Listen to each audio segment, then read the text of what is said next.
welcome mga kasenyor at mga taga-subaybay ng vlog na ito.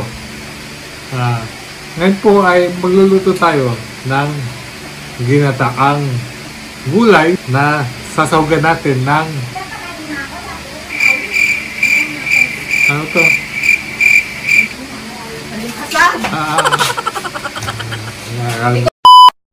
Alimasag. Ito po, ginataang gulay na may sitaw, kalabasa, at siyempre, yung gata natin. Ayan. Kagaya po lang dati, ay tutulungan ako ng aking asawa sa pagluluto. At tara po, umpisa po natin ang pagluluto nito.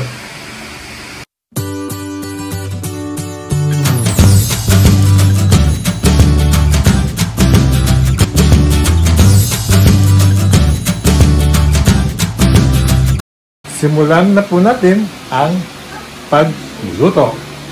Ginantaya pong taba, yung kawali, mantika sa kawali. May dulok na po. Kapag po nagluluto kami, lalo na't ganito ang luluto, halos sabay-sabay na namin ang sibuyas, ang luya, at ang bawang. Ayan. Gigisa-gisa.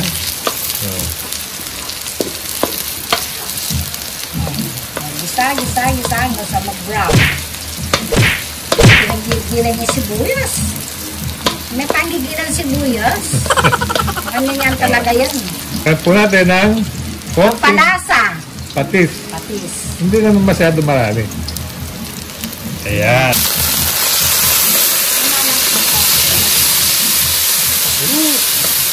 Sarap na amoy.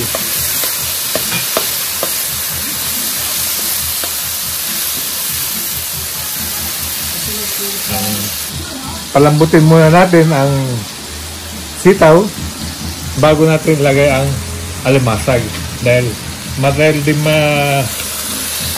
lumambot. Hindi kami sabaw. Itubo pala. Matagal din lumambot ito. Matagal din lumambot. Mga bukas pa po lalambot yan.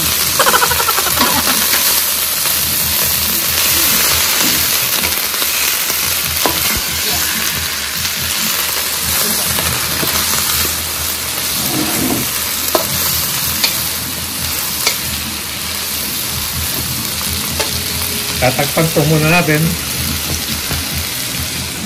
Ang sitaw. Mamamapak muna po tayo habang ng basag.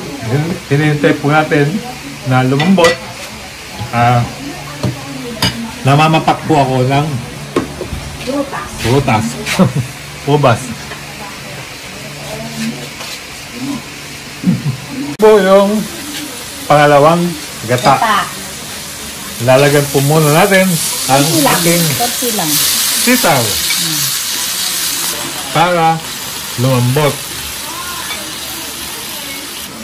Halapin lang muna. Palambutin muna po natin. Isusunod na natin itong kalabasa dito sa sitaw dahil medyo half-cook na yung sitaw. Pwede na natin isama. Ihalo. Ayan. Oh, ang ganda po ng kulay, oh. Wow! Yung green na naman po, oh. Okay. Ihalo-halo po natin muna, oh. Konti na lang po. Pagka lumambot na po ng konti itong kalabasa, pwede na po natin ilagay yung alimasag. Palambutin muna natin ng konti ito naman. Dito po kasi sa sitaw, maganda yung medyo malambot. Hindi ka mukha ng string beans, apok lang talaga. Pero itong sitaw, kailangan medyo malambot siya. Konting palambot na lang po. Ngayon po, palambot na ang ating kalabasa at sitaw. kalabasa at sitaw. Pwede na po natin ilagay ito. Pwede na po ilagay itong alimasag. Ayan po. 3, 4, 5, 6, 7, 8, 9, 10, right? Lagyan po natin ng sili. Wala naman po kakain ng bata ngayon para masarap siya. Pampaganang kumain po Pampaganang kumain lang po Hindi yung kung iniisip natin.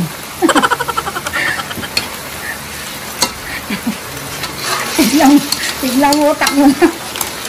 Utak pantaya pa po.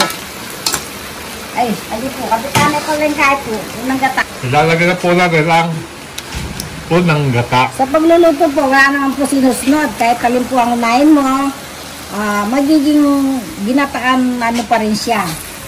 Gulay na may sawog na alimasag.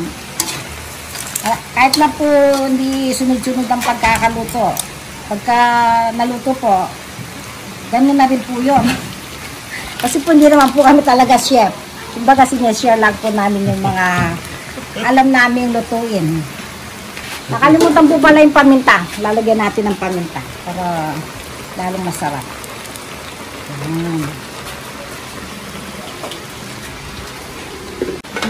Muna po natin. Ito po, nag-orange na. Nag-orange na? Konting-konti na lang po. Konti at tikman po muna natin ang sarap sabaw. Sarap na amoy Amoy na amoy yung bawang, sibuyas, luya. Tama na ba sa alat? Kulang pa ang konting asin. Talat na. Ito. Talat na. Ayan mo na. Ang ng amoy. Ang sarap ng amoy. Manghang. Konti na lang po, naluluto na, kakain na tayo. Tip lang po para malaman ninyo ang pagluluto ng alimasag. Kapag po kayo nagkulay orange na, ay sigurado po maluto-luto na ang alimasag. Tikman po natin ulit kung tama na ang alat. Okay, sarap. Papatigin mo kay Carla. Papatigin ko po kay Carla. Ito, kulay green po ang buhok niya, Hindi kayo mga yung buhok niya. Kulay green po, at saka yung damit niya green. Pakita mo yung damit niya. Hindi yung halat. Saka dinamnam. Ito po, kulay green, Ayan po. Kasi po, very good. Ito Very good. Akong to. Okay na po. Luto na po. Patay mo na. Luto na. Kaya, Okay na. patayin na. Okay? Ayun na kayo, tikman natin ang ating alimasag na may sitaw at kalabasa with ginataan. Kasama kong kakain ngayon ang aking anak na si Carla Lorena. Kaya po. Ang krami na alak. Ang krami na alak niya po.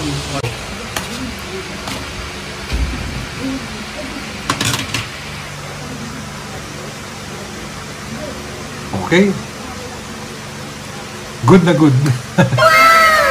Tanongin natin ang anak ko kung ano masasabi niya sa ating inilulot. Ayan po. Comfort food. Sobrang sarap. That's it. Shoutout time muna. Una-una, to my brother, Masonic Lads 352, si Kuyang Perdi Vergara Molino, May Reginio, lagi pong nanonood sa vlog natin. Maraming salamat sa mga patuloy ninyong pag-suporta sa channel na to. Sana po ay huwag ninyong kasawaan o magsawa sa simpleng vlog namin. Pero simple man ito ay may tulugan.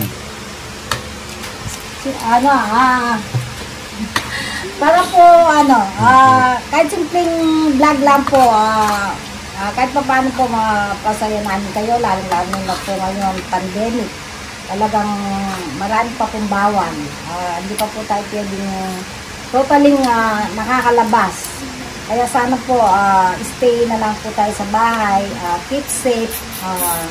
Kahit ganito lang po, at least meron tayo napapanood. Maraming salamat po sa suporta at saka yung mga hindi pa po nakapag-subscribe, subscribe na po kayo at tapos click the bell para laging update yung papanood niyo. Salamat po. Okay. Marami pong salamat at take care. Goodbye. Ingat and God bless.